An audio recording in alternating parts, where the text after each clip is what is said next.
Après un rallye de Sardaigne dans des conditions difficiles, WRC retrouve les terres du rallye du Kenya pour sans doute le rallye le plus difficile de la saison.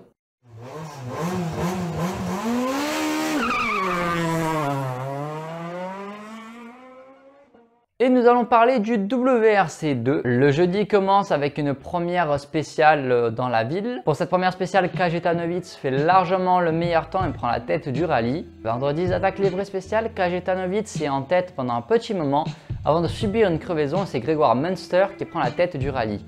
Avec plusieurs bons temps, il clôture la journée en tête du rallye avec 30 secondes d'avance sur le deuxième. Troisième, Prokop est déjà repoussé à plus de 3 minutes. Quatrième se trouve le Kenyan Carl Tondo et son copilote Tim Jessop, le pilote déjà vainqueur du rallye Safari hors WRC. Et cinquième, l'habitué du WRC2 Armin Kremer. Samedi, Kajetanovic reprend du temps sur Munster avant de finalement prendre la tête du rallye. Avant que Munster réplique et reprenne la tête de course. Une bataille intéressante entre les deux hommes qui malheureusement se termine suite à un problème mécanique pour Munster.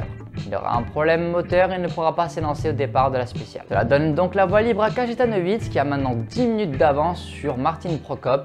Il est évident qu'il ne va plus attaquer et économiser la voiture sur ce rallye très difficile afin de rejoindre l'arrivée vu l'avance qu'il a. Et ces problèmes de Munster profitent à Carl Tondo qui grimpe sur la troisième marche du podium. Le dimanche, ça continuera dans la même dynamique. Kajetanovic assurera les temps et battra quand même Martin Prokop afin de réussir à rejoindre l'arrivée et gagnera ce rallye du Safari. C'est la deuxième fois d'affilée pour lui. Faisons un petit tour sur le classement pilote. Grâce à sa victoire au rallye Safari, Kajetanovic revient à 22 points de Johan Rossel, mais à une manche en moins.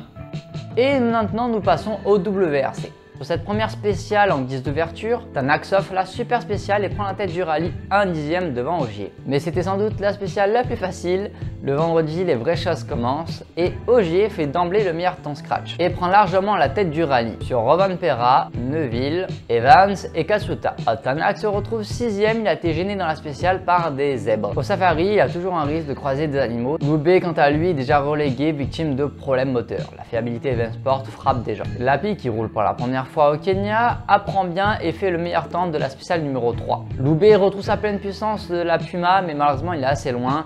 Et Neuville obtient une crevaison lente en fin de spéciale. Rovanperä vient mettre la pression sur Sébastien Ogier, tandis que Tanak perd de 2 minutes suite à des problèmes de coupure moteur et une crevaison. CPK Lapi, lui, perd 30 secondes dans ce chrono suite à des petits problèmes. Ogier, mis sous pression, reprendra une marche d'avance sur Rovanperä. Loubet crève et perd 2 minutes. C'est un rallye cauchemar pour le français.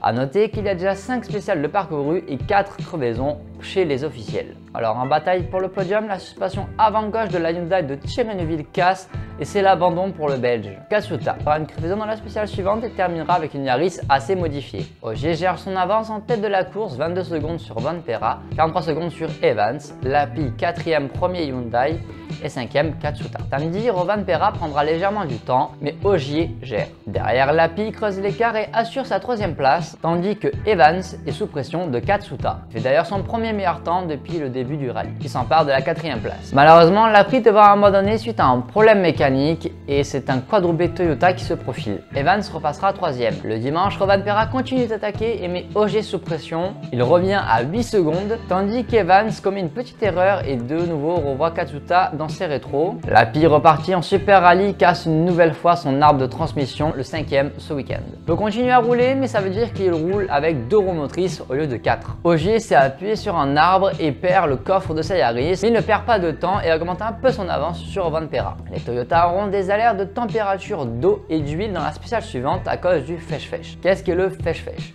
Eh bien, c'est tout simplement du sable très fin qu'on peut comparer à de la farine et quand ça rentre dans l'habitacle ou dans le moteur, ça peut obstruer tous les éléments de refroidissement. Toyota, les 4 avaient des alertes de température d'eau et d'huile. L'écart revient à 9 secondes 2 entre Ogier et Rovanperä, mais avec une spéciale restante, ça va être compliqué pour Rovanperä. Mais Ogier réussira à s'imposer pour la 2ème fois ici, et c'est la 3ème victoire pour son copilote Vincent Landé et la 58ème de la carrière de Sébastien Ogier. Rovanperä termine 2ème et prend de très gros points pour le championnat. 3ème, Evans, après une grosse bataille avec Katsuta, monte sur le podium. Katsuta est donc 4ème et le premier non Toyota est Sordo qui termine 5ème. Grosse domination de Toyota sur ce rallye qui s'offre un quadruplé. Même pas besoin de parler des meilleurs temps tellement les autres ont été largués. C'est le 2ème quadruplé d'affilée pour Toyota et je crois le 3ème sur l'histoire de ce rallye Safari. Les Hyundai ont souffert, ont manqué surtout de fiabilité en performance. Thierry Neuville jouait le podium et Lappi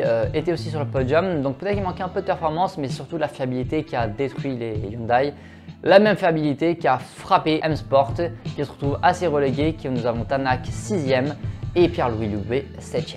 Carton rouge une nouvelle fois pour Pirelli qui a encore eu beaucoup de crevaisons. Mais cette fois-ci, peut-être qu'on peut un peu les dédouaner, le rallye du Kenya étant un rallye assez difficile. Au championnat, maintenant, Rovanpera a près de 37 points d'avance sur Thierry Neuville. Mais le classement est chamboulé puisqu'à l'issue du rallye, Thierry Neuville a été disqualifié. Il perd donc les points de la 8e place et les points de la Power Stage. C'est donc au final Elfyn Evans qui pointe 2e du championnat à plus de 40 points de Kalle Rovanpera. À partir des Evans jusqu'à Thierry Neuville maintenant, il faudra absolument un faux pas de Rovanpera pour eux afin d'espérer jouer le titre. Toyota fait le plein avec ce quadruplé, avec 42 points d'avance sur Hyundai, mais tout reste encore à faire. Un débrief de nouveau assez court sur ce rallye du Kenya, principalement dû au manque d'images que je n'ai pas réussi à trouver. Le prochain rallye sera le rallye d'Estonie du 20 au 23 juillet 2023. Le rallye à la maison pour Odd Tanak et Martin Charveoja qui auront à cœur de briller sur ce rallye. Quant à nous, on se retrouve le 26 juillet. À bientôt les pilotes!